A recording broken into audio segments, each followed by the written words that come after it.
సాంఖ్యయోగం. అంతవంత ఇమే దేహా నిత్య ప్రోక్తా శరీరిణః అనాశినో ప్రమేయస్య తస్మాదుధ్యస్వ భారత. భగవానుడు అర్జునుడితో ఇలా అంటున్నాడు, భారత, ఈ శరీరములన్నీ నశించేవే, కానీ జీవాత్మ నాశం లేనిది, నిత్యమైనది. ఈ విషయం తెలుసుకుని యుద్ధం అనరింపు. దేహము లేక శరీరము అనేది పంచభూతములతో కూడిన భౌతిక పదార్థం. దేహి అన్న శరీరి అన్న అట్టి భౌతిక పదార్థమును వ్యాపించిన ఆత్మ. పరమాత్మ స్వరూపమైన ఆత్మ నశించు స్వభావం గల దేహమును ధరించి ఉంది.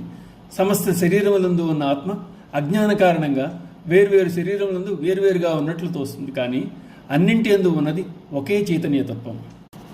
యేవం వేత్తి హంతారం యశ్చైనం మన్యతే హతం ఉభౌతో న విజానీతో నాయం హంతి న హన్యతే. ఆత్మ ఇతరులను చంపునని భావించువాడు, అది ఇతరులచే చంపబడునని భావించేవాడు ఇద్దరూ అజ్ఞానులే. ఎందుకంటే ఆత్మ ఎవరిని చంపదు, ఎవరి చేత చంపబడదు. జ్ఞానేంద్రియముల ద్వారా తెలుసుకున్న దాన్ని ప్రతిస్పందించమని బుద్ధి మనస్సును ఆదేశించగా, మనస్సు కర్మేంద్రియముల ద్వారా చేయవలసింది ఆచరణలో పెడుతుంది. చేయనిది చేయించేది బుద్ధే గాని ఆత్మ కాదు. బుద్ధికి ఆత్మ కేవలం సాక్షీభూతం మాత్రమే. ఆత్మకు కర్తృత్వాదులు లేవు.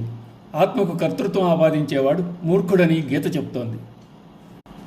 న జాయతే మ్రియతే వా కదాచిత్ నాయం భూత్వా భవితా వా న భూయః అజో నిత్య శాశ్వతోయం పురాణో న హన్యతే హన్యమానే శరీరే.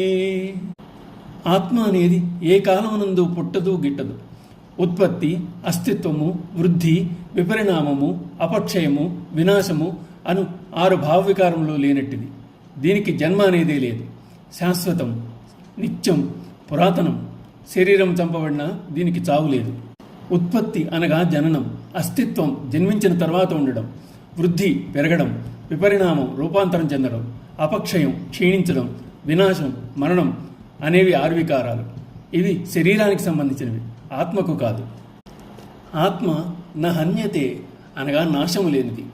శరీరం నశించిన ఆత్మ నశింపదని, ఆత్మసాక్షిగా ఉండునని కఠోపనిషత్తు వ్యక్తం చేస్తోంది. ఉపనిషత్తుల సారమే గీత.